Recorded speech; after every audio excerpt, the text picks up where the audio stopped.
Welcome back to Fit, Fun, and Frazzled. I'm your host, Nikki Lanigan, and this is the last episode before I go on summer break. However, go over, follow me, subscribe to my Substack. My paid Substack tier will be still receiving weekly podcast episodes. So this podcast episode today is a replay from, I think, 2 years ago, 2024, breaking free from the Girlboss era, hustle culture, all that. I do want to thank everyone for tuning in weekly to Fit, Fun, and Frazzled. I had a lot of fun creating these episodes this season, and I hope everyone has a very happy, healthy, and safe summer. Like I said, please go to my show notes, click on the link, subscribe to Substack, and you could follow me over there. It's called Elevate and Align. My name is Nikki Lanigan. Thank you guys. Take care. I feel like it's become so divisive with the health and wellness world, and I feel like I've been in it for so long that it becomes to a point with come on guys, let's start laughing again. Let's make fun of ourselves. Let's stop taking ourselves so seriously. And right now I just wanted to do a completely other topic. So here we are, and that's what I'm doing. So in this episode, I want to talk about breaking free from Girlboss era, healing from hustle culture, and people pleasing. So welcome back to Fit, Fun, and Frazzled. I'm your host, Nikki Lanigan, and I think a lot of us can relate to this topic, breaking free from that hustle culture mentality, that hashtag Girlboss era that had us all believing our worth was tied into how much we were doing, how much we achieved, and the never-ending cycle of people pleasing. If you are a burnt out Gen Xer or millennial, especially the later end of Gen X and millennials, the Xennials, a recovering workaholic, or someone who has spent years putting everyone else before yourself, this episode is for you. We're talking about what led us here, how the mindset has impacted our health and happiness, and most importantly, how to recover, how to slow down, how to redefine success in the way that actually feels good to us. I'll also talk about, did our parents have this too? Did they have it just as hard? Did they have it worse? And the difference between our grandparents, our parents, and ourselves. So grab a cup of coffee, maybe tea, maybe matcha. Let's take a deep breath together. Exhale out. And let's get started. We dive deep into the world of wellness, work, business, and everything in between. From the latest in fitness, nutrition, and the challenges of motherhood to managing stress, I cover it all. As we explore ways to enhance your physical health, nourish your mind, juggle the demands of modern life, whether you're looking for a burst of inspiration or practical tips to overhaul your routine, you're in the right place. Let's get started on this journey together. I'm your host, Nikki Lanigan, and this is Fit, Fun, and Frazzled. So welcome back, guys, and thanks for tuning in again to Fit, Fun, and Frazzled. Let's get started with this. How did we get here? And I was this, first starting out maybe 7 years ago or something, just getting on Instagram with my yoga and fitness, hashtag Girlboss, hashtag solopreneur, doing all that. And why are so many of us exhausted? We're overwhelmed. We're wondering, how do we get caught up in this cycle of doing more, achieving more, feeling like nothing is ever enough? We have to go, get another training, get another certificate, get your PhD, get your doctorate, constantly doing more. So first I want to talk about the hashtag Girlboss era and its promises. Around 2010, we were all sold the idea that if we just worked harder, woke up earlier, 5 a.m., 6 a.m., optimize every single part of our day, hustle nonstop, we could have it all. Play hard, work hard. Success was glamorized as running multiple businesses, climbing the corporate ladder, being the go-to woman of your field, all while having the perfect morning routine, green juice in hand, Pinterest-worthy home. And let's just be real, it was exhausting. I fell in it. I still kind of fall in it sometimes, posting my morning routine and stuff, but I hope I make it feel accessible, that it's literally 5 minutes long and I do it while I'm doing other things, because there is benefits in having a morning routine that inspires you, uplifts you, and sets the tone for the day. I mean, I don't want to discredit that. So let's talk about real quick hustle culture and burnout. Hustle culture made us believe that rest was lazy, that slowing down meant we weren't ambitious enough. I still get my clients, a few of them that are females and moms, say and tell me, what did you do this weekend? Oh, I was kind of just lazy. Oh, I just sat around on the couch and watched a show and was lazy. We say these things. There was this pressure to monetize everything, our hobbies, our workouts, our self-care. The result, a whole generation, whole 2 generations. I don't think all Gen Xers, because there's like older ones that probably aren't in this, or they might be, but we'll get to that part in a second. But whole generation ended up completely burned out, anxious, feeling like we're failing, and like we weren't achieving. Let me turn real quick now to people pleasing also. Many of us got caught up in not only hustle culture, but we're also more prone to people pleasing. You can be both, or you can be one or the other, but we weren't just chasing success in ourselves. We were seeking external validation as well. We wanted to help everyone else. So we were looked at as selfless. We wanted to be seen as reliable, hardworking, capable. We wanted others to approve us. And when we finally hit a wall, we realized none of it actually made us happy. We're all stressed out and overwhelmed. So what did all this actually do? Let's talk about the physical, mental, and emotional toll that #Girlboss and hustle culture mindset had on us. 1, chronic stress and anxiety. Of course, we can have clinical diagnosis of anxiety. I'm not saying that this gave you anxiety or, but living in constant stress mode, it can wreak havoc on your nervous system. It can lead to burnout. It can lead to anxious feelings and anxious thoughts. It can lead to physical symptoms like headaches, migraines. Hello, I have that. I notice that it is my stress and I'm not sleeping. It can lead to fatigue. It can lead to gut issues. When you're always on, quotation marks on, your body doesn't have time to rest and to recover. If you're always in fight or flight, your body can't ever be in rest and digest. If you're opening an email and you have tons of emails, or you're getting tons of notifications on your phone, your brain is always oh, gotta multitask, gotta do this, gotta do this, gotta do this. And then that perpetuates the now what, Many of us have forgotten what it's like to just exist without being productive. If you've ever felt guilty for relaxing or for not having a side hustle, you're not alone. We became so focused on doing that we lost just being. Also, hustle culture has fed into people-pleasing tendencies. We're overcommitted. We say yes when we are tired. We say yes when we want to say no. And then sometimes if you do that, you might end up being and feeling resentful. Many of us had to learn the hard way that being busy isn't a personality trait. It's a coping mechanism. So I want to say this again. Being busy isn't a personality trait. It is a coping mechanism. Let's take a quick break. Word from my sponsors. So I really only take probably 2 supplements. It's magnesium and probiotic. The probiotic I use is Sakara.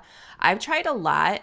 Sakara really does help my gut health. It doesn't make me bloated. They're not supposed to make you bloated, but some probiotics out there have. Sakara is the one I prefer. And if you would like to try any of Sakara's products and even their meal plans, go to my show notes, click on the link, put in the discount code, 20% off your whole Sakara order. The protein powder I use is Nishi, and it helps with hormone health. It helps with migraines, polycystic ovarian syndrome, PMS, acne. If you get hormonal acne, it helps if you're in perimenopause and menopause. It helps with hot flashes, all those symptoms. I have 20% off. They also have a cacao spread and other spreads. They have little muffin bites. I put the protein powder in. I bake with it too, and I use in my smoothies. Go to my show notes, click on the link. use my discount code NikkiYoga20 for 20% off your order. All right, so let's get back into this week's episode. So we know the problem. We've lived it. But how do we unlearn these habits? How do we break free from hustle culture? How do we actually start to live again? 1, redefine success on your terms. Ask yourself, what does success actually look like for me? Not what social media tells you, not what influencers tell you, not what an old boss expected of you, not what hustle culture has ingrained in us. Maybe success for you is having enough. Maybe it's working from home and starting your own business and having more hours in the day to allocate to other things like taking your kids to school. Maybe it's starting a savings account. Maybe it's taking a trip. Maybe it is just able to breathe. It's not constantly striving for more, doing more. Number 2, normalize rest and play. And I think I've said this on other podcast episodes. In the mentality I had in the early 2000s, it was work hard, play hard. My generation said that all the time, whether we were in college or just starting out in the workforce in our early and mid 20s. We said that. That was normal. Work hard, play hard. Rest isn't something you need to earn. It's something you actually need. So remember that. You don't need to earn your rest. You don't need to earn relaxing. It is something you actually need. Start incorporating small, guilt-free moments throughout your day or into your day.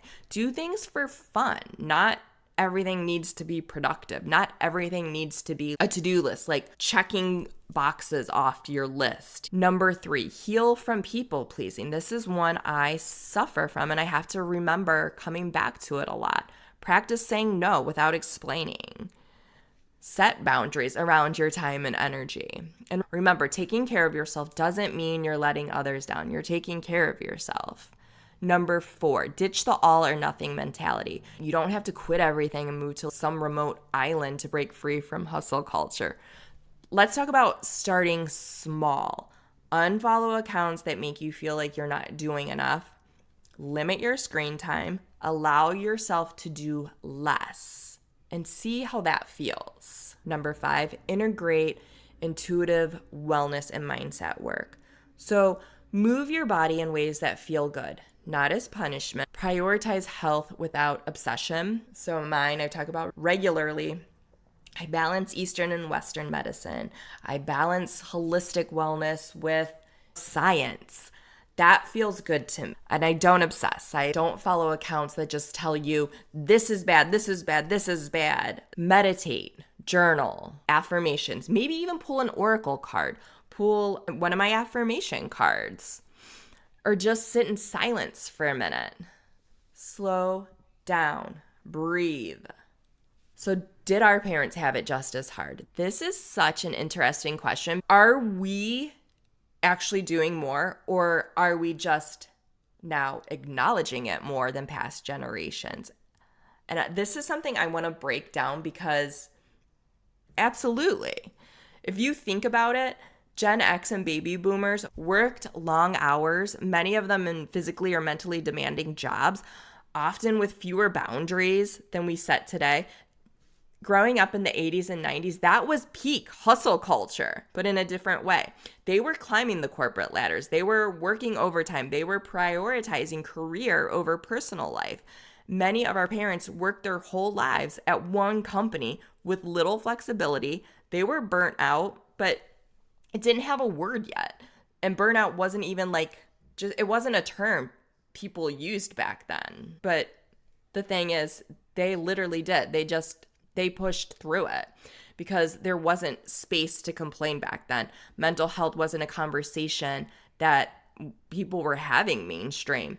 There were no viral posts about setting boundaries. There was no post about talk, burnout, recovery. You were just expected to work and work hard and be grateful about it. So then the other thing, are we actually doing more?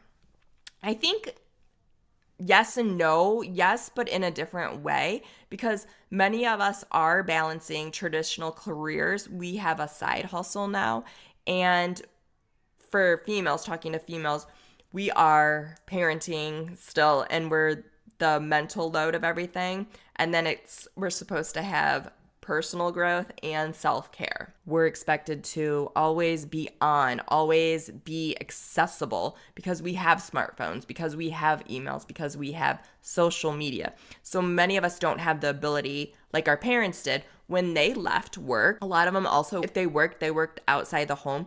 When they left work and came home, their job was not there.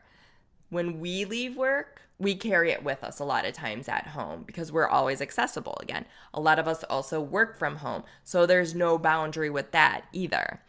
And then with our parents' generations and grandparents' generations and what we're seeing now, they have the job security, and we have really high inflation right now. So in a way, we're working just as hard, if not harder, if we're doing all those things, but with more distractions and more demands and less long-term security. We don't have the same security our grandparents and parents had. Are we complaining more? Are we just more self-aware? So this is another thing I want to talk about because I hear a lot, like our generation, the later Gen Xers and millennials, we're complaining all the time. And we're snowflakes and raising snowflakes and sensitive, entitled kids. I think the biggest shift, though, is we're not necessarily weaker or lazier, if you want to say lazier. We're just acknowledging what previous generations ignored. Our parents pushed through because they had to. We're the generation saying, wait, do we actually need to live like this? Do we want to live like this? We're talking about burnout. We're talking about mental health. We're talking about boundaries. We're talking about self-care. We're talking about work-life balance. And that's good. In ways previous generations, they didn't have the language for it. It means we're evolving. And that's a good thing to talk about. The difference between 80s and 90s hustle culture, and that's like our grandparents might have had it too, but I'm just talking about that because I was a kid during the 80s and 90s hustle culture versus now.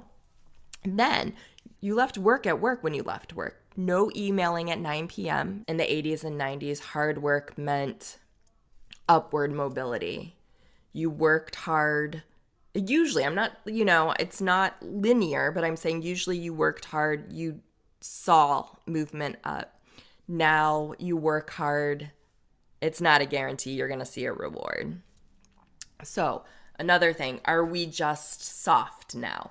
No, we are just more aware. Our parents' generation didn't have the luxury of questioning things. They just did what they had to do. Finally, we are having conversation. What's sustainable? What's healthy? And what actually leads to a fulfilling life? That's not weakness to me. That is growth. So I think we should look at it like this. The goal isn't to work less, it's to work smarter and live better. We're allowed to break cycles. We're allowed to set boundaries. We're allowed to create a vision of success that doesn't leave us burned out. Our parents worked hard, but so do we. The difference is we're asking, is there a better way? So here's the thing. Breaking free from hustle culture and the hashtag Girlboss era, it's not about quitting everything and doing nothing. It's about consciously choosing what works for you and letting go of the guilt around doing less. I think it's about realizing that your worth isn't tied into how productive you are. You don't have to be the most successful version of yourself all the time. You just have to be you. If you love my podcast, please subscribe. I'm trying to grow my subscription. I'm going to go out there. Let's put this into the universe. I'm going for 1 million subscribers by December 2025. So let's continue this conversation about how we can unlearn hustle culture, embrace balance, and redefine success in a way that actually feels good. If this episode resonated with you, I'd love to hear from you. DM me either at nikkilanigan.yogaandwellness on Instagram or my other Instagram page, Fit, Fun, and Frazzled Podcast. Let me know. Let's continue this conversation about how we can unlearn hustle culture, embrace balance, and redefine success in a way that feels good to us. If you're looking for more support in shifting your mindset and reclaiming your energy, check out my free one-on-one 30-minute call and see if coaching is something that will benefit and help you. Thank you for tuning in today. Thank you for listening. Take care of yourself and have an amazing week. Mantra matcha is my favorite matcha. The traditional ceremonial grade matcha is my favorite. There's also a turmeric one, there's a banana, there's a strawberry, so many good flavors. They also have utensils and tools like the little matcha frother, wooden bamboo spoon. Go to my show notes, click on the link, 15% off your purchase.